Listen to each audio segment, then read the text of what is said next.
Assalamualaikum warahmatullahi wabarakatuh. Perkenalkan, nama saya Yusri Devni. Saya adalah seorang mahasiswi di Universitas Muhammad Natsir Yarsi Bukit Tinggi pada program studi Administrasi Publik. Saat ini saya sedang berada pada semester 5 dan pada kesempatan kali ini saya akan mempresentasikan sebuah tugas mata kuliah hubungan internasional, yaitu Teori dan Teori Hubungan Internasional Vincent Ciudagis dan Realisme 1 Basis Susilo. Yang pertama yaitu Teori dan Teori Hubungan Internasional. Yang pertama itu harus kita pahami apa itu teori, apa itu sebenarnya teori. Nah, menurut Aron, di dalam terminologi Barat, konsep teori mempunyai asal dan arti ganda dari dua tradisi yang berbeda. Pertama, teori sebagai pengetahuan kontemplatif diturunkan dari tatanan dasar dunia yang dapat disejajarkan dengan filsafat. Yang kedua, teori sebagaimana dipahami secara ilmiah. Dalam konteks ini, teori adalah sebuah hipotesis, yang mana sistem deduktif yang terdiri atas sejumlah hipotesis yang konsepnya diartikan secara presisi serta hubungan antar konsep disajikan dalam bentuk hubungan yang bersifat matematis. Elaborasi sistem ini sebenarnya berawal dengan konseptualisasi mengenai realitas yang diobservasi, dilanjutkan dengan pembentukan aksioma atau hubungan-hubungan abstrak pada tingkat tinggi yang menuntun sistem dan memungkinkan ilmuwan menemukan dengan deduksi, baik formula yang dapat dijelaskan dengan baik maupun fakta-fakta yang dipersepsi melalui instrumen sehingga teori tersebut dapat tervalidasi atau tidak. Nah, itu adalah teori menurut Aron. Sementara pada poin kedua ada menurut Collins dan Brass, memberi arti teori sebagai suatu rencana yang diformulasikan hanya di dalam pikiran, seperangkat aturan, prosedur, dan asumsi yang digunakan untuk menghasilkan sesuatu. Pengetahuan abstrak atau masuk akal, seperangkat hipotesis yang dihubungkan oleh argumen yang logis atau matematis untuk menjelaskan berbagai fenomena yang berhubungan di dalam terminologi yang umum. Selanjutnya, Columbus dan Wolff menyebutkan bahwa istilah teori berasal dari bahasa Yunani yang artinya adalah melihat atau memperhatikan. Jadi, secara sederhana dapat dikatakan bahwa teori ialah suatu pandangan atau persepsi mengenai apa yang terjadi, sehingga pekerjaan berteori dapat diandaikan paralel dengan pekerjaan penonton, yaitu pekerjaan mendeskripsikan apa yang terjadi, menjelaskan mengapa itu terjadi, dan mungkin juga meramalkan kemungkinan berulangnya kejadian itu di masa depan. Selanjutnya, menurut Dougherty dan Palsgraf, mendefinisikan teori sebagai relasi sistemik mengenai sejumlah fenomena yang dibuat untuk menjelaskannya serta menunjukkan bagaimana fenomena-fenomena tersebut berhubungan satu sama lain dalam suatu pola yang mempunyai arti dan masuk akal daripada hanya sekedar acakan sejumlah item dalam bidang yang tidak koheren. Nah, berbeda dengan Watts memulai dengan membedakan pengertian antara hukum dan teori. Menurutnya, istilah dan pengertian hukum secara sederhana tetapi dapat diterima secara luas. Hukum membentuk hubungan-hubungan antar variabel berupa konsep-konsep yang dapat mempunyai nilai berbeda. Hukum dibentuk dan dirumuskan tidak saja berdasarkan pada hubungan antar variabel yang pernah ditemukan, tetapi sebuah hubungan yang telah ditemukan berulang kali. Sebaliknya, teori di dalam ilmu sosial umumnya dirumuskan dalam pernyataan yang menyerupai pernyataan hukum. Tingkat kepastiannya tidak absolut sebagaimana hukum, tetapi lebih pada tinggi rendahnya peluang kepastian. Selanjutnya, Watts juga mengidentifikasi adanya dua jenis pendefinisian teori. Pendefinisian pertama melihat teori sebagai sekumpulan hukum yang menyinggung perilaku atau fenomena tertentu. Pendefinisian kedua melihat teori tidak hanya sekedar sekumpulan hukum, tetapi lebih merupakan pernyataan-pernyataan yang menjelaskan hukum. Sampai pada akhirnya Walsh akhirnya menyimpulkan bahwa hukum adalah fakta yang terobservasi, sementara teori adalah proses-proses spekulatif yang dikemukakan untuk menjelaskan fakta. Hasil eksperimental adalah permanen, sementara teori, seberapapun kuatnya teori tersebut mendapat dukungan, mungkin saja tidak selamanya bersifat permanen. Hukum bersifat tetap, sementara teori datang dan pergi atau timbul dan tenggelam. Selanjutnya, apa itu teori dalam hubungan internasional?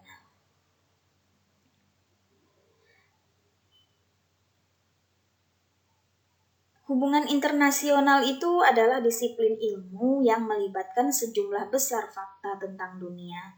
Nah, di dalam disiplin hubungan internasional pun pengertian teori sebenarnya tidak begitu jauh berbeda dari pengertian yang telah disimpulkan sebelumnya.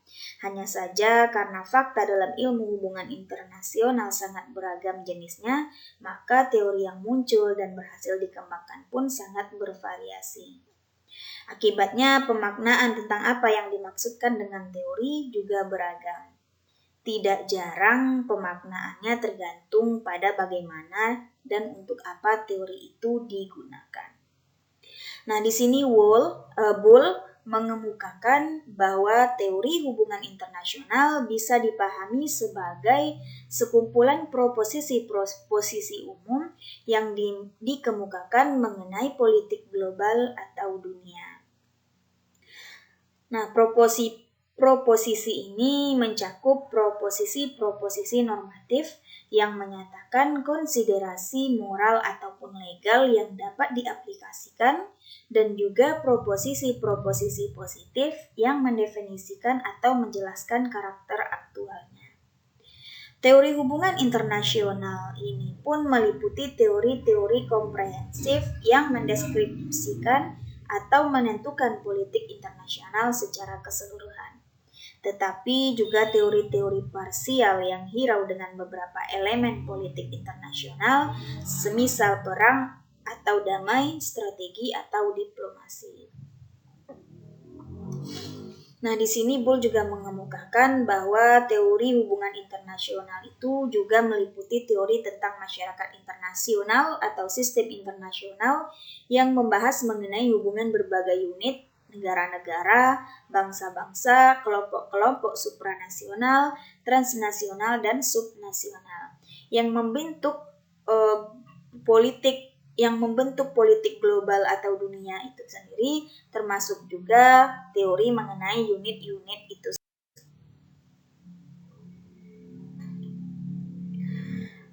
Nah, berbeda dengan Zalewski. Zalewski ini mengelompokkan 3 cara yang berbeda bagaimana teori umumnya ditinjau oleh para ilmuwan hubungan internasional. Yang pertama yaitu teori sebagai alat. Dalam pandangan ini, teori adalah sesuatu yang digunakan oleh mereka yang berkeinginan untuk memberi arti terhadap kejadian-kejadian dalam politik internasional. Yang kedua, yaitu teori sebagai kritik. Nah, di dalam konteks ini, teori diasumsikan secara aktif berhubungan dengan dunia nyata dan sebagai alat yang mempunyai kegunaan yang berbeda sesuai dengan tujuannya. Dengan demikian, selain menjelaskan fenomena teori, seharusnya juga dapat digunakan untuk mengubah atau mengatasi persoalan nyata. Yang terakhir yaitu teori sebagai praktek kehidupan sehari-hari. Kelompok ini pada umumnya beranggapan bahwa apa yang dilakukan sehari-hari pada umumnya ialah kegiatan berteori. Di dalam hal ini, teori cenderung tidak dilihat sebagai suatu benda yang lalu berkonotasi alat yang dapat diambil, dimanfaatkan, dan kemudian diperbaiki manakala perlu. tetapi lebih dilihat sebagai suatu kegiatan. Meski demikian, Zalewski mengakui juga bahwa tidak semua ilmuwan hubungan internasional dapat dengan mudah dikelompokkan ke dalam satu dari tiga kategori ini. Nah, dalam konteks memahami fenomena hubungan internasional, ada berbagai macam keterbatasan yang mana di dalam hubungan internasional itu sendiri, keterbatasan tersebut dapat dikategorikan menjadi dua tingkatan. Yang pertama yaitu keterbatasan yang dialami oleh manusia kebanyakan. Kategori ini meliputi mereka yang tidak mempunyai pengalaman teoritik atau edukatif resmi ataupun juga pengalaman praktis, semisal tugas-tugas diplomatik. Nah, reaksi yang muncul terhadap fenomena hubungan internasional umumnya lebih bersifat emosional, jauh dari pemikiran-pemikiran yang taktis dan strategis. Sementara kategori yang kedua yaitu keterbatasan metodologis yang dimiliki oleh sekelompok yang secara teoritik dan edukatif mampu melakukan kegiatan analisis terhadap fenomena hubungan internasional yang sedang terjadi. Kelompok ini masuk ke dalam kelompok kecil yang boleh jadi pengamat analis, pembelajar, penstudi ataupun ilmuwan hubungan internasional yang secara khusus memberi perhatian terhadap fenomena-fenomena hubungan internasional yang terjadi.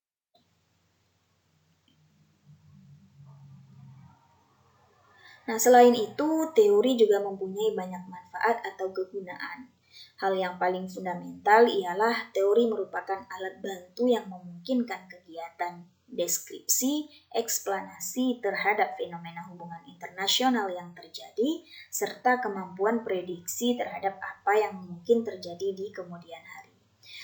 Sebagaimana dikatakan oleh Daugherty dan Palsgraf, untuk menuntun penelitian, setiap disiplin membutuhkan teori.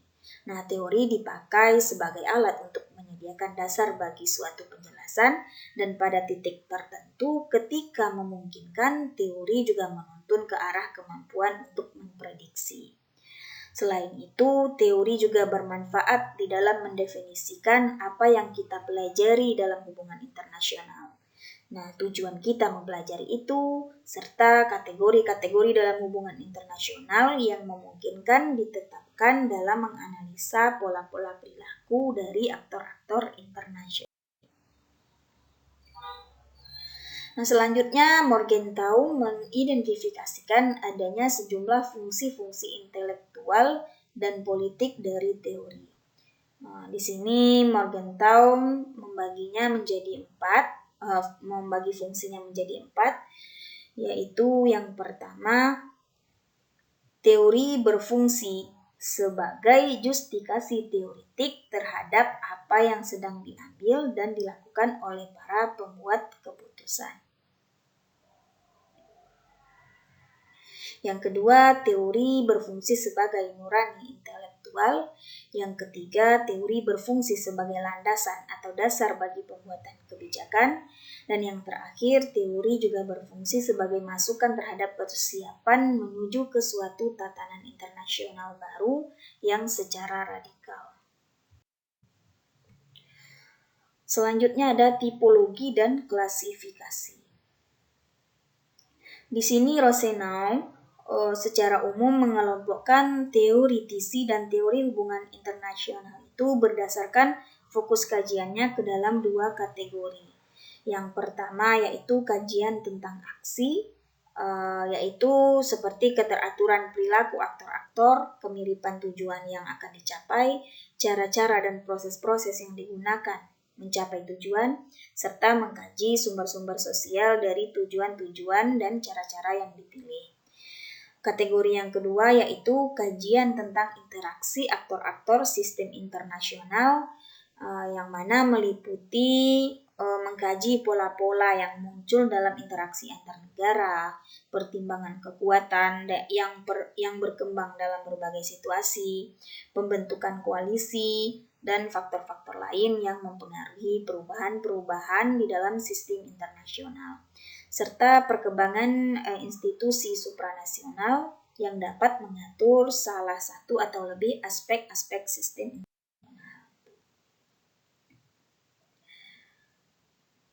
Nah, di sini ada lagi menurut Hoffman menjelaskan bahwa upaya berteori dan teori yang dihasilkannya dapat diklasifikasikan ke dalam beberapa kategori. Di sini Hoffman menyimpulkan ada 3 kategori. Yang pertama yaitu berdasarkan tingkat elaborasi, yang mana sejumlah teori hanya terdiri atas pertanyaan-pertanyaan metodologis terhadap studi hubungan internasional. Yang kedua, berdasarkan ruang lingkup. Kategori ini meliputi upaya pada level teori-teori parsial dan upaya pada level teori-teori umum. Yang ketiga, berdasarkan objek. Di dalam klasifikasi ini dapat ditemukan di satu pihak teori-teori empiris yang berorientasi pada studi mengenai fenomena konkret, dan di lain pihak teori filosofis yang berorientasi pada realisasi ide yang menilai realitas menurut nilai-nilai tertentu atau menyediakan deskripsi tentang realitas berdasarkan konsep-konsep yang a priori mengenai sifat alamiah manusia dan berbagai institusi. Berbagai konseptualisasi juga menyediakan material untuk 2 tipe teori lainnya, yaitu skematisasi yang berupaya mendefinisikan aturan-aturan karakteristik pelaksanaan dan berbagai tipe hubungan dari mana aturan-aturan ini berasal. Yang kedua, teori-teori yang hirau dengan faktor-faktor penentu dengan analisis yang sistematik mengenai sejumlah kekuatan yang mempengaruhi kejadian, beberapa jenis hubungan internasional yang terjadi, atau mengapa faktor-faktor tersebut berlaku demikian. Nah, di sini ada 10 citra diri teori hubungan internasional, yang mana Steve Smith itu membuat klasifikasinya berdasarkan urutan silsilah tema perdebatan yang ada, yang disebut dengan 10 self-image of international theory. Nah, berikut saya akan sedikit memaparkan apa dan bagaimana saja ke-10 dari citra diri teori hubungan internasional ini. Yang pertama yaitu teori hubungan internasional versus teori politik. Kontroversi mengenai kedua hal ini berawal ketika paper berpengaruh Wake diterbitkan tahun 1966, di mana teori hubungan internasional ini didefinisikan sebagai suatu tradisi berspekulasi tentang masyarakat negara atau keluarga bangsa-bangsa atau komunitas internasional berlawanan dengan teori-teori politik yang lebih memperhatikan unsur spekulasi mengenai negara. Wake berargumen bahwa tidak ada kumpulan teori hubungan internasional yang dapat menyaingi teori politik dan menganggap miskinnya perkembangan teori-teori hubungan internasional. Wake juga mengatakan bahwa tidak ada teori hubungan internasional selain filsafat mengenai sejarah, sehingga hanyalah sejarawan yang dapat menjelaskan dengan baik sifat dasar politik luar negeri dan mekanisme kerja sistem hubungan antar negara. Yang kedua yaitu komunitarian versus kosmopolitan. Teori komunitarian ini berargumen bahwa komunitas politik adalah pemegang hak dan kewajiban di dalam masyarakat internasional. Sebaliknya, teori-teori kosmopolitan berargumen bahwa argumen-argumen moral harusnya berlandaskan tidak pada komunitas, tetapi pada manusia yang secara keseluruhan atau individu-individu. Perdebatan antara kedua posisi ini telah membuka kesempatan terhadap pengembangan teori hubungan internasional yang normatif dan upaya menghubungkan teori internasional dengan perdebatan yang sama pada disiplin-disiplin lain, terutama filsafat, moral, teori-teori sosial, dan politik. Yang ketiga yaitu 3RS. 3RS atau juga yang disebut dengan 3RS merujuk pada 3 kategori tradisi yang dibuat Wake mengenai teoritisi internasional, yaitu realis, rasionalis, dan revolusionis, yang masing-masing padanannya adalah kaum Machiavellians, Grotians, dan Kantians. Kelompok pertama memandang politik internasional yang sifatnya anarkis. Potensial terjadi perang terhadap satu sama lain. Kelompok kedua melihat politik internasional sebagai campuran antara konflik dan kerjasama, di mana masyarakat negara dan aturan-aturan perilaku eksis dan diperhitungkan. Sementara kelompok ketiga melihat politik internasional benar-benar mengenai soal kemanusiaan, atau yang disebut dengan de civitas maxima. Karena itu masyarakat internasional, negara-negara harusnya lebih penting.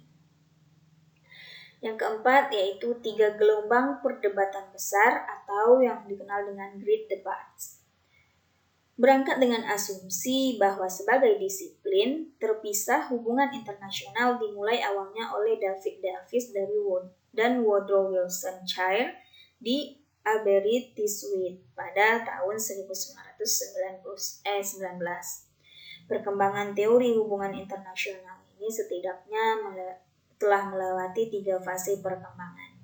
Smith mengutip John Vasquez yang menulis sejarah abad ke-20, penelaah hubungan internasional secara garis besar dapat dibagi ke dalam tiga tahap. Yang pertama fase idealis, yang kedua tradisi realis, dan yang ketiga revolusi behavioralis. Smith juga menunjuk Hadley Bull mengambil 3 fase perkembangan yang sama. Menurut Bull, perspektif idealis atau doktrin progresif dominan antara 1920-an sampai 1930-an. Realis atau teori-teori konservatif antara 1930-an sampai 1940-an, dan teori-teori sosial ilmiah yaitu antara akhir 1950-an sampai 1960-an, yang awalnya bermula pada ketidakpuasan metodologis terhadap kedua perspektif terdahulu. Lanjut, yang kelima ada perdebatan antar paradigma. Nah, pandangan ini mendeskripsikan teori hubungan internasional yang semenjak awal 1980-an telah diterima sebagai suatu wisdom. Sentral argumennya, jikalau secara tradisional teori hubungan internasional didominasi oleh 3 paradigma utama, tetapi sejak 1980 tidak ada lagi yang dominan. Tetapi terdapat 3 alternatif pandangan yang masing-masing menawarkan deskripsi yang relatif koheren dan logis, yaitu realisme, neorealisme, liberalisme, globalisme, pluralisme, serta neo-marxisme, strukturalisme. Pembagian ini kadang-kadang memang problematik karena neorealisme seringkali juga disebut struktural realisme. Dan baik world society pun globalisme tidak terlalu mudah ditempatkan antara pluralisme dan neo-marxisme. Yang keenam ada negara sentris versus transnasionalisme. Perdebatannya terfokus pada apakah negara merupakan fokus dalam teori-teori hubungan internasional atau tidak. Kalau negara sentris setuju dengan pandangan demikian, maka sebaliknya transnasionalisme cenderung mengatakan tidak. Rujukan yang umumnya dipakai untuk perdebatan ini ialah karya Magori dan Rambert yang membagi ketiga perdebatan utama menjadi 3 bagian, yaitu idealis versus realis, tradisionalis versus behavioralisme, sedangkan yang ketiga ialah negara sentris versus globalis atau transnasionalisme. Yang ketujuh ada neorealisme dan neoliberalisme. Berawal pada perdebatan negara sentris dan versus transnasionalisme, tetapi lebih banyak mendekat ke perdebatan antara pluralis dan neorealis pada awal 1980-an. Setidaknya ada 6 poin perdebatan antara kedua kelompok ini. Sifat dasar dan konsekuensi anarkisme hubungan internasional, kerjasama internasional, apa yang dapat diperoleh, isu-isu utama, kapabilitas dan intensi, serta institusi internasional. Yang kedelapan ada perdebatan pasca positivis. Masalah pokoknya menyangkut kritik terhadap dominasi realisme yang muncul dari setidaknya 4 kekuatan utama. Yang pertama yaitu critical theory, yang mana pengetahuan tentang dunia senantiasa harus dipahami dalam konteks kepentingan. Pandangan demikian berakar dan dikembangkan atas dasar pengaruh Frankfurt School, terutama pemikiran-pemikiran yang berasal dari Jürgen Habermas. Pengetahuan tidak bersifat netral sebagaimana dikemukakan kaum positivis, dan oleh karenanya kepentingan harus dipertimbangkan dalam menyelesaikan masalah. Yang kedua ada historical sociology.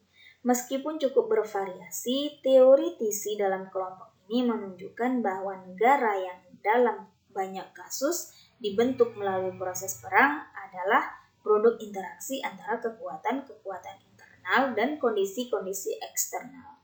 Karena itu, pandangan ini mengecilkan arti realis, terutama neorealis, yang mengklaim kekuatan eksternal yang menentukan perilaku negara serta fungsi-fungsi negara yang setara. Ketiga, para penulis feminis. Di bidang perhatian para penulis feminis sesungguhnya sangat luas dan tidaklah mudah menemukan kesamaan tema dan asumsi di antaranya. Meskipun pandangan para penulis feminis sangat bervariasi, mereka mempunyai satu perhatian utama yaitu konstruksi gender. Mereka juga menentang asumsi non-gender yang senantiasa dikemukakan di dalam teori-teori dominan hubungan internasional, serta mencoba membuktikan bagaimana asumsi-asumsi mengenai peran gender juga berlaku. Nah, yang terakhir yaitu kelompok penulis yang hirau terhadap pengembangan postmodern. Smith menyebut nama-nama seperti Foucault, Derrida, Nietzsche, Heidegger, dan Filio. Adapun aspek yang diserang kelompok ini ialah hal mendasar tentang realitas atau kebenaran, serta struktur atau identitas yang merupakan hal mendasar atau fokus dalam teori hubungan internasional. Yang kesembilan yaitu konstitutif versus teori penjelasan. Perdebatan ini merupakan isu meta-teori utama yang dihadapi teori hubungan internasional kontemporer, yaitu antara teori-teori yang berupaya mencari dan menawarkan penjelasan mengenai hubungan internasional dan kelompok yang memandang teori sebagai bentuk dari realitas itu sendiri. Pada level dasar, hal ini memperlihatkan perbedaan tentang bagaimana wujud dunia sosial itu sesungguhnya. Apakah itu harus dilihat sebagaimana ilmuwan berpikir mengenai sifat dunia yang dialami, atau apakah dunia sosial itu adalah sesuatu yang sesungguhnya kita ciptakan? Nah, oleh karena itu, berbagai bentuk teori yang radikal dibutuhkan untuk menjelaskan masing-masing kasus. Dan teori-teori ini tidak dapat dikombinasikan untuk membentuk suatu teori mengenai dunia sosial.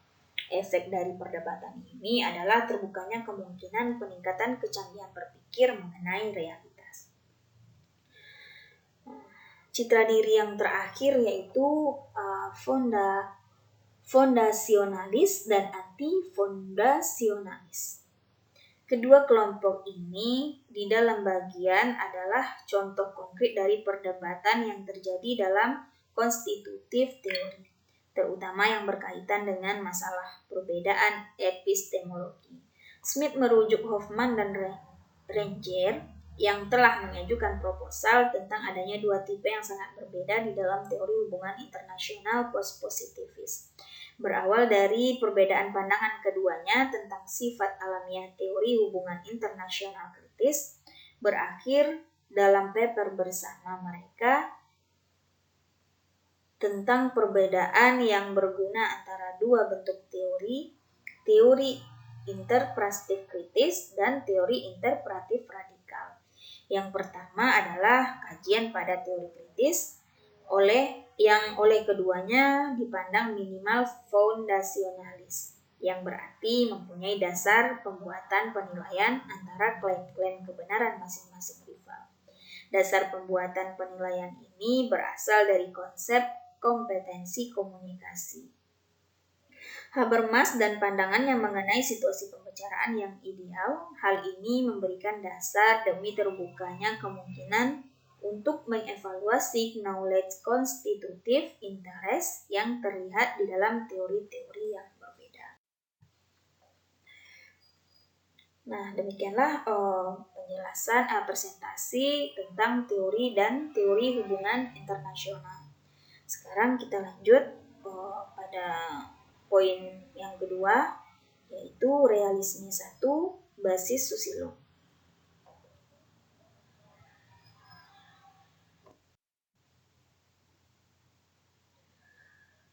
Para realis pendahulu. Nah, dalam membahas beberapa tokoh realis pendahulu, ada dua hal penting yang harus diketahui. Yang pertama yaitu bahwa tidak ada satupun dari para penulis awal itu mengklaim diri mereka sendiri sebagai realis. Nah, yang kedua, bahwa pembahasan mereka ini belum menjadikan hubungan internasional sebagai fokus utama mereka, kendati mereka sudah menyinggung dan membahas hubungan internasional. Seperti misalnya Thucydides sebagai suatu tradisi berpikir, realisme mempunyai sejarah panjang yang dapat ditelusuri pada sejumlah besar pemikir terdahulu. Nah, pada presentasi ini saya akan menjelaskan sedikit dengan ringkas tentang 4 para ilmuwan atau tokoh pemikir yang disebut juga dengan realis pendahulu. Yang pertama yaitu ada Heraklitus. Nah, Heraklitus ini memandang bahwa semua manusia adalah hasil dari sebuah konflik. Berdasarkan pemikirannya itu, Heraklitus berasumsi yang pertama bahwa perjuangan adalah bapak segala sesuatu. Yang kedua, bahwa semua sumber mata pencarian yang ada adalah produk dari lawan yang saling tarik-menarik atau tolak-menolak, asasnya yang satu ingin menyatukan dan yang lain ingin membagi.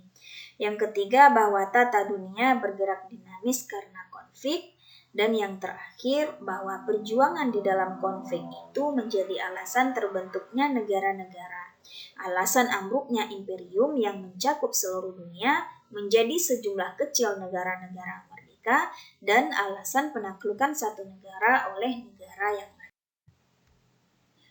Yang kedua ada Thucydides, yaitu merupakan sejarawan yang memberi dasar bagi perspektif realisme karena ia dianggap memulai tradisi utama dari pemikiran realisme tentang politik internasional.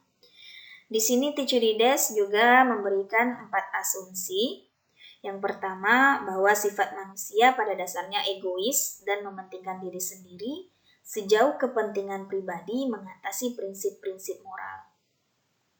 Yang kedua, kondisi hubungan antar manusia selalu dalam kondisi anarkis.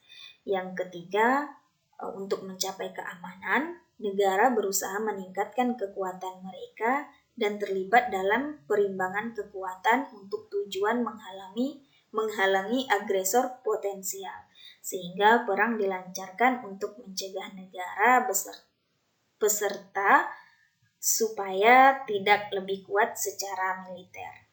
Dan yang terakhir, tidak ada tempat bagi moralitas dalam politik, atau bila ada ketegangan antara tuntutan moralitas dan tuntutan aksi politik yang amoral, maka negara boleh bertindak dengan moralitasnya sendiri, yang berbeda dari moralitas yang dianut secara umum. Yang ketiga ada Machiavelli. Machiavelli ini dikenal luas sebagai pemikir yang pertama menekankan penggunaan kekerasan oleh negara untuk mencapai tujuan-tujuan yang diinginkannya. Nah, dalam perspektif realisme ini, Machiavelli menyumbang 3 hal. Yang pertama yaitu sejarah adalah rentetan sebab dan akibat yang dapat dianalisis dan dipahami dengan usaha intelektual, tetapi bukan yang diarahkan oleh imajinasi. Yang kedua, teori tidaklah menciptakan praktik, tetapi mempraktikkan teori. Dan yang ketiga, politik bukanlah fungsi etik, tetapi etik politik. Sebagaimana orang tetap hanes karena keterpaksaan, moralitas memang penting, tetapi tidak mungkin ada moralitas efektif di mana tidak ada otoritas efektif atau moralitas adalah produk power. Nah, yang terakhir ada Hobbes. Nah, secara berargumen, Hobbes ini berargumen bahwa secara kodrati manusia itu sama satu dengan lainnya, yang masing-masing mempunyai hasrat atau nafsu akan kekuasaan, kekayaan, pengetahuan, kehormatan, dan keengganan untuk hidup sengsara atau mati, serta menggerakkan tindakan mereka. Hobbes juga mendasarkan penjelasan-penjelasannya pada asumsi bahwa kodrat hubungan antar manusia itu bersifat konfliktual dan oleh karenanya itu semak menjadi anarkis. Untuk perspektif realisme, Hobbes juga menyumbang 2 hal. Yang pertama, bahwa hubungan internasional amat beda dari hubungan antar pribadi di dalam masyarakat yang dikontrol negara. Hubungan internasional tidak dikontrol oleh negara yang memelihara tata tertib. Yang kedua, kondisi hubungan internasional itu kondisi perang semua melawan semua. Suatu arena di mana masing-masing negara saling beradu sehingga sifatnya zero sum, dalam arti perolehan satu negara adalah kehilangan dari negara-negara lain.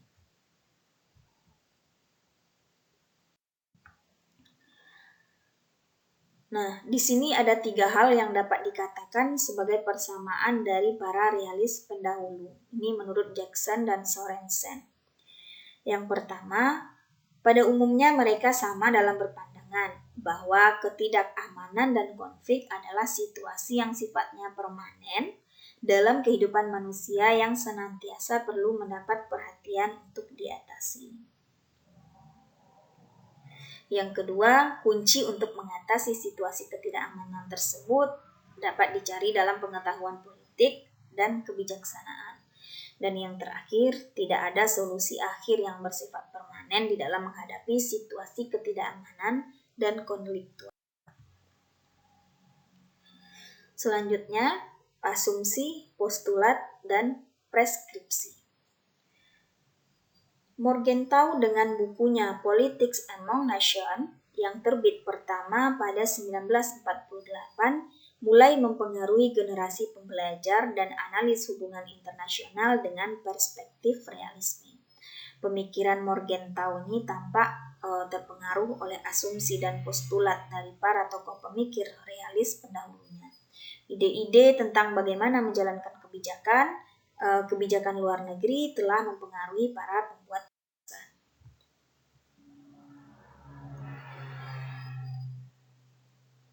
Nah, di sini Morgenthau juga menuliskan 6 prinsip dari perspektif realisme.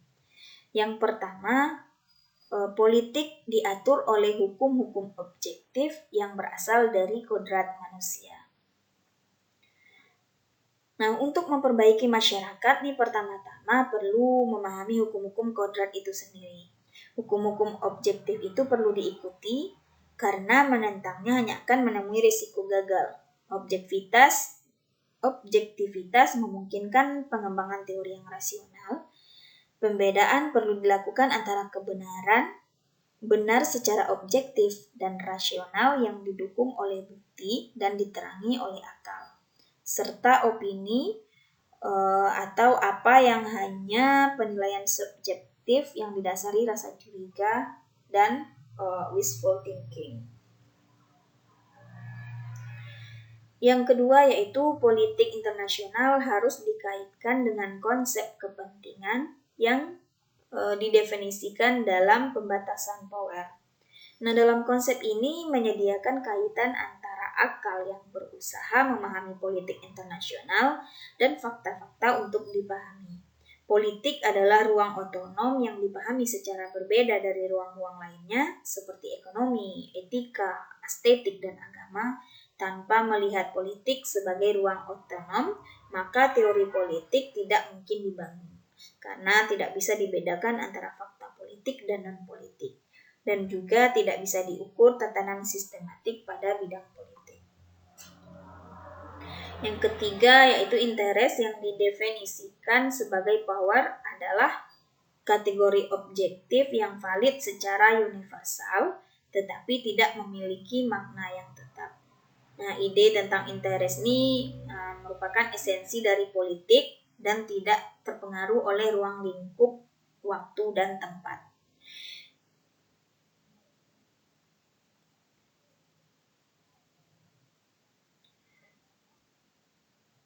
Yang keempat yaitu prudence menjadi virtue tertinggi dalam politik. Nah, maksudnya di sini adalah moral memang bisa mempengaruhi tindakan politik. Nah, untuk itu mesti dibedakan secara antara tuntutan moral dan syarat-syarat tindakan politik yang berhasil. Prinsip-prinsip moral universal tidak bisa diterapkan ke tindakan-tindakan negara dalam formulasi universal yang abstrak. Akan tetapi bahwa mereka harus disaring melalui waktu dan tempat yang konkret. Etika dan abstrak menilai tindakan menurut kesesuaiannya dengan hukum moral. Etika politik menilai tindakan dari akibat-akibat politiknya. Yang kelima, menolak untuk mengidentifikasi aspirasi moral dari negara tertentu dengan hukum moral universal. Ada pembedaan antara kebenaran dan pendapat. Ada perbedaan antara kebenaran dan idolatri. Semua negara berniat dan beberapa telah berhasil menahan niat itu sekian lama untuk menutupi aspirasi-aspirasi serta tindakan-tindakan khusus mereka di dalam tujuan-tujuan moral yang universal. Mengetahui negara-negara itu sebagai subjek bagi hukum moral adalah suatu hal. Sementara berpura-pura mengetahui dengan penuh keyakinan tentang apa yang baik dan jahat dalam hubungan antar negara adalah hal yang lain. Yang terakhir, perbedaan antara realisme politik dan mazhab-mazhab pemikiran yang lain adalah real dan jelas. Secara intelektual, realis politik mempertahankan otonomi ruang politik. Sebagaimana ekonom, ahli hukum, moralis mempertahankan otonomi ruang-ruang mereka masing-masing. Yang terpenting adalah ahli politik berpikir dalam batasan kepentingan yang didefinisikan sebagai power. Sebagaimana ekonom berpikir dalam batasan kepentingan yang didefinisikan sebagai kekayaan, ahli hukum berpikir dalam batasan kepentingan yang didefinisikan sebagai konformitas tindakan dengan prinsip-prinsip moral. Ekonom bertanya, bagaimana kebijakan ini mempengaruhi kekayaan dari masyarakat atau salah satu segmen dari masyarakat? Sementara ahli hukum bertanya, apakah kebijakan ini berada dalam kesesuaian dengan aturan-aturan hukum? Moralis bertanya, apakah kebijakan ini sesuai dengan prinsip-prinsip moral? Sementara realis politik bertanya, bagaimana kebijakan ini mempengaruhi power dari bangsa-bangsa? Nah, para realis politik bukannya tidak menyadari eksistensi dan relevansi dari standar-standar pemikiran lain, tetapi mereka juga harus mensubordinasikan standar-standar lain itu ke standar-standar politik. Poin selanjutnya adalah hubungan internasional dalam perspektif realisme. Organski mengkritik konsep balance of power yang dipakai oleh Morgenthau sebagai sangat statis, secara sempit lebih berfokus pada militer dan pada peran aliansi dalam mengagresiasikan power melawan ancaman dari luar. Kurang hirau pada sumber-sumber internal dari kekuatan rasional dan tidak sensitif terhadap pentingnya pertumbuhan yang berbeda-beda antar negara. Organski lalu mengajukan asumsi bahwa sistem internasional itu hierarkis, di mana paling atas adalah dominant power, lalu di bawahnya ada great power, middle power, dan small power. Perdamaian dan kestabilan internasional terjadi kalau dominant power mampu mempertahankan dominasinya dan mengatur hukum dan tata tertib internasional. Pada dasarnya, hubungan internasional dilihat secara khas dalam perspektif realisme, bahwa hubungan internasional adalah tempat negara-negara saling berinteraksi. Negara adalah aktor utama dalam dunia internasional itu. Perilaku negara adalah interaksi hubungan internasional yang digerakkan secara rasional oleh kepentingan nasional, terutama kepentingan survival dan keamanan nasional. Di dalam mengejar kepentingan itu, negara menggunakan dan mengumpulkan lebih banyak kekuatan. Sementara kekuatan itu tujuan utamanya merupakan tujuan di dalam dirinya sendiri. Dalam kaitannya dengan hubungan antar negara, kapabilitas power sangatlah menentukan.